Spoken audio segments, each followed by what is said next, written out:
Assalamualaikum warahmatullahi wabarakatuh. Nama saya Wirdatul Jana Asrin, NIM 19111111889. Pada kali ini saya akan melakukan ujian skill lab tentang pemeriksaan fisik sistem muskuloskeletal. Kemudian kita ke pasien. Assalamualaikum Ibu, selamat pagi. Waalaikumsalam. Perkenalkan Ibu, saya Prawirda yang bertugas pada pagi hari ini dari jam 8 pagi sampai jam 2 siang. Sebelumnya kalau boleh tahu nama Ibu siapa? Iya. Baik Ibu Lia, sesuai janji kita sebelumnya, pada kali ini kita akan melakukan pemeriksaan fisik sistem muskuloskeletal. Nah, di mana tujuannya ini adalah untuk mendeteksi secara dini apakah ada masalah pada sistem muskuloskeletal Ibu, terutama pada sendi dan otot Ibu. Kita akan melakukannya lebih kurang selama 25 menit di sini. Apakah Ibu bersedia? Iya, bersedia. Baik, hal pertama yang harus kita lakukan yaitu kita melakukan anamnesa terlebih dahulu, di mana kita kaji terlebih dahulu data dan identitas klien, kemudian kita kaji terkait keluhan utama yang klien rasakan. Keluhan itu ada 3. Yang pertama kita kaji keluhan nyerinya, kita bisa mengukur menggunakan pakai RST. Kemudian keluhan adanya kelainan bentuk seperti pembekakan atau juga benjolan yaitu atau deformitas. Kemudian kita juga mengkaji adanya kelainan fungsi, di mana kita lihat bagaimana apakah klien ada merasakan kaku, tidak mampu bergerak ataupun tidak stabil. Kemudian kita kaji riwayat kesehatan klien terkait riwayat kesehatan masa lalunya dan riwayat kesehatan sekarang. Hal kedua yang harus kita lakukan yaitu kita melakukan pemeriksaan fisik umum. Yang pertama kita cek TTV klien, kemudian kita inspeksi bagaimana cara klien berjalan dan bagaimana bentuk tubuhnya. Dimana kita lihat dari bentuk tubuhnya apakah klien dari bahunya apakah turun sebelah atau dari lututnya. Lalu kita lihat cara berjalan klien apakah dia menampak menggunakan ujung jari, tumit ataupun melayang. Lalu kita lihat apakah ada kelainan berjalan seperti antalgic gait, steppage gait atau Trendelenburg gait. Kemudian kita lanjutkan untuk pemeriksaan tonus otot, di mana pemeriksaan tonus otot ini diindikasikan untuk klien yang tirah baringnya lama dan juga bisa untuk klien stroke. Kita posisikan klien dengan posisi rileks, klien bisa duduk ataupun berbaring. Di mana penilaian dari tonus otot ini yaitu bisa kita beri nilai 0 sampai 5. Nah, untuk yang nilai 5 kita minta klien untuk mengangkat tangannya melawan arah gravitasi, lalu kita beri tekanan. Ibu silakan angkat tangannya seperti ini, Bu. Lalu kita beri tekanan.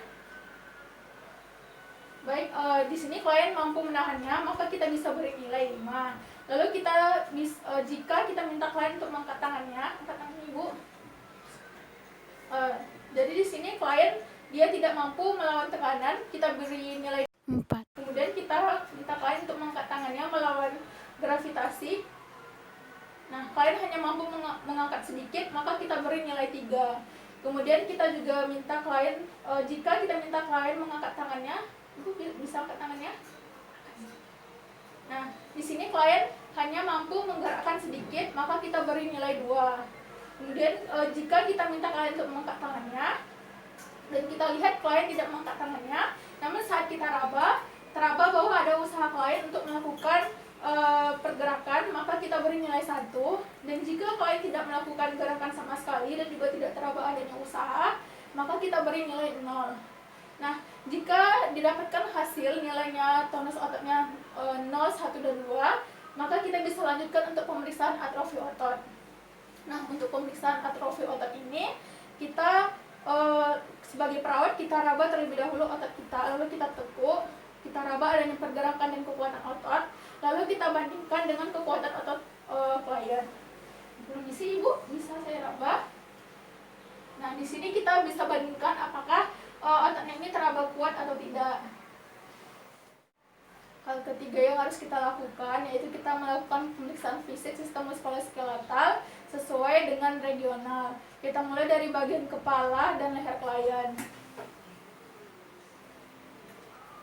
Di mana pada bagian kepala dan leher kita inspeksi terlebih dahulu apakah posisi kepala dan lehernya ini simetris atau tidak.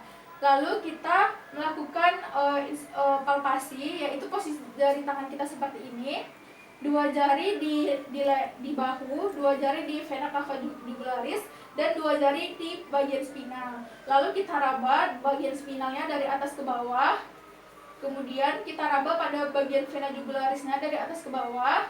lalu kita arahkan ke depan ke arah tiroid. Apakah kita raba ada pembengkakan atau tidak? Kemudian kita lanjutkan dengan meraba bahu, apakah terdapat pembengkakan atau nyeri dan sebagainya.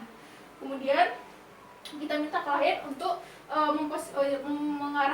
melakukan pergerakan seperti ibu bisa gerak kepalanya ke atas, gerak ke bawah ibu, bisa lihat ke kanan, ke kiri. Apakah terasa sakit ibu? Tidak. Baik, selanjutnya kita lakukan pemeriksaan pada bagian bahu. Nah, pada bagian bahu ini kita lihat apakah bahunya ini turun sebelah atau sebelahnya pada bagian kiri atau kanan. Lalu kita bisa lakukan palpasi. Ibu bisa ngadep sana. Nah, pada bagian bahu ini kita satu tangan melakukan fiksasi dan satu tangan meraba. Kita lihat kita raba apakah terdapat benjolan. Ibu ada merasa nyeri? Tidak. Kemudian kita lanjutkan, minta klien untuk mengangkat tangannya. Angkat tangannya tahan ibu. Lalu kita raba apakah terdapat benjolan atau tidak. Lalu kita minta seperti ini dan kita raba apakah terdapat kelainan. Nah, jika tidak, kita minta klien untuk menggerakkan tangannya. Ibu bisa gerakkan tangannya ke atas, dua dan turunkan ke bawah, arahkan ke belakang. Oke, naikkan ke atas seperti ini, turunkan ke bawah. Apakah terasa sakit ibu? Tidak. Baik, kita lanjutkan ke bagian siku. Nah, bagian siku ini kita juga inspeksi apakah terdapat benjolan dan kelainan. Kemudian kita juga melakukan palpasi pada siku klien, di mana kita raba seperti ini. Apakah teraba benjolan atau tidak, terus kita juga raba. Nah, jika tidak, kita minta klien untuk menggerakkan tangannya. Bisa ibu gerakkan tangannya seperti ini. Ya. Apakah merasa sakit ibu? Baik, selanjutnya yaitu pada bagian pergelangan tangan. Nah, pada bagian pergelangan tangan itu kita palpasi juga, apakah kita inspeksi terlebih dahulu apakah terdapat benjolan atau deformitas. Lalu jika kemudian kita lakukan palpasi, nah dimana kita raba pergelangan tangan klien, apakah terdapat pembengkakan atau tidak. Apakah terasa sakit ibu? Tidak. Kemudian kita minta klien untuk menggerakkan tangannya. Bisa ibu gerakkan tangannya seperti ini, bukan? Bawa ke kiri, kanan. Apakah terasa sakit ibu? Tidak. Baik, selanjutnya kita ke bagian punggung. Nah, pada bagian punggung ini kita inspeksi bentuk punggung klien. Untuk punggung klien kita inspeksi apakah bentuk punggungnya ini lordosis, kifosis, skoliosis atau terdapat gibus. Kemudian kita lakukan palpasi pada bagian punggung, yaitu kita palpasi dari bagian spinal ke arah lumbal dari atas ke bawah. Kita raba apakah terdapat benjolan atau pembengkakan. Nah, jika tidak, ada terasa sakit ibu? Tidak. Selanjutnya kita raba dari arah depan. Kita raba dari tulang dari atas sampai ke perut bagian bawah. Lalu kita minta klien untuk bernafas. Silakan Bu bernafas Ibu. Kita beri tekanan. Apakah terasa sakit Ibu? Tidak. Selanjutnya kita lakukan pemeriksaan pada bagian pinggul. Kemudian kita minta klien untuk berdiri. Ibu silahkan berdiri. Kita lihat posisi tulang pinggulnya apakah simetris atau tidak. Dan juga kita bisa raba apakah ada benjolan atau terasa nyeri. Selanjutnya kita melakukan pemeriksaan diskrepansi, yaitu kita mengecek apakah ada kelainan. Kita lihat bagaimana panjang tulang femur kanan dan kiri atau tulang betis kanan dan kiri apakah sama panjang atau tidak. Kita mengukur menggunakan meteran dari malleolus ke pusat, lalu kita bandingkan ke yang sebelahnya apakah sama atau tidak. Kemudian kita bandingkan juga dari malleolus ke sias. Kemudian kita bandingkan juga ke yang sebelahnya apakah sama panjang atau tidak. Selanjutnya kita lakukan pemeriksaan pada bagian lutut. Pada bagian lutut ini kita lihat apakah terdapat benjolan atau tidak. Lalu kita bisa inspeksi bagaimana bentuk tulang kaki klien, apakah berbentuk huruf O atau huruf X. Lalu kita bisa palpasi pada bagian lututnya apakah benjolan atau tidak. Kemudian kita minta klien untuk menggerakkan kakinya. Ini sih Ibu, diluruskan, ditepukkan. Apakah terasa sakit Ibu? Tidak. Tidak. Kita lanjutkan ke pergelangan kaki. Nah, bagian pergelangan kaki ini kita inspeksi apakah ada benjolan atau kelainan. Lalu kita juga bisa palpasi pada pergelangan kaki klien. Permisi ya Ibu. Kita raba apakah ada benjolan atau tidak. Setelah itu kita minta klien untuk menggerakkan kakinya. Bisa digerakkan Ibu kakinya. Gerakkan ke kiri dan ke kanan. Apakah terasa sakit Ibu? Tidak. Hal keempat yang harus kita lakukan, kita melakukan pemeriksaan fisik khusus, di mana kita yang pertama kita mendeteksi adanya kelainan seperti sindrom Turner carpal. Di sini kita minta klien, Bu bisa tiru saya ya Ibu, tangan ditarik lalu diturunkan seperti ini. Nah, di sini kita minta klien untuk menahan posisi seperti ini selama 60 detik.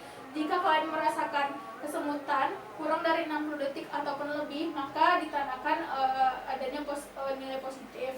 Kemudian sudah Ibu, terima kasih. Kemudian kita cek uji timnos, yaitu kita gunakan reflex hammer.